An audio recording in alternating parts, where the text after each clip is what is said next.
আপনার জেলখানে এমন একটা ভালো মানুষ বন্দী করে রেখেছেন, যে মানুষটা স্বপ্নের কথা বলতে পারবে, তার নাম দানিয়াল।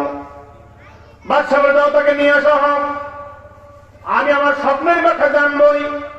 আমার স্থির আমি হতে পারছি না, কারণ হলো আমি যে ভয়ঙ্কর স্বপ্ন দেখেছি, স্বপ্নটা মনে নেই।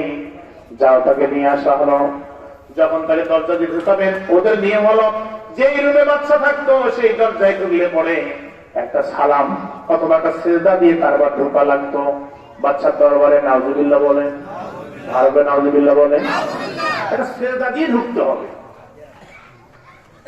ভাই আমার, দানিয়েল ইসলাম যখন দরজা দিয়ে ঢুকল, উনি মুসলমানদের এত সম্ভাষণ তাকে দিয়ে দিলেন, যেমন সালাম দিয়ে দেই, এরকম সালাম দিয়ে প্রবেশ করলেন।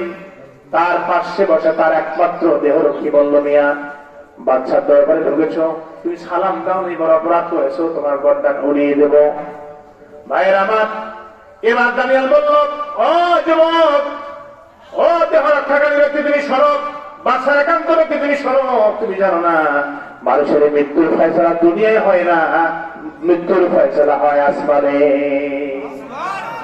কি চিন্তা করছো তুমি? আমাকে হুমকি দিচ্ছ, ধমক দিচ্ছ আমাকে তুমি? আমার মৃত্যু হেরে না হলে, ফয়সালা না হলে তুমি ওকে মারতে পারবে না।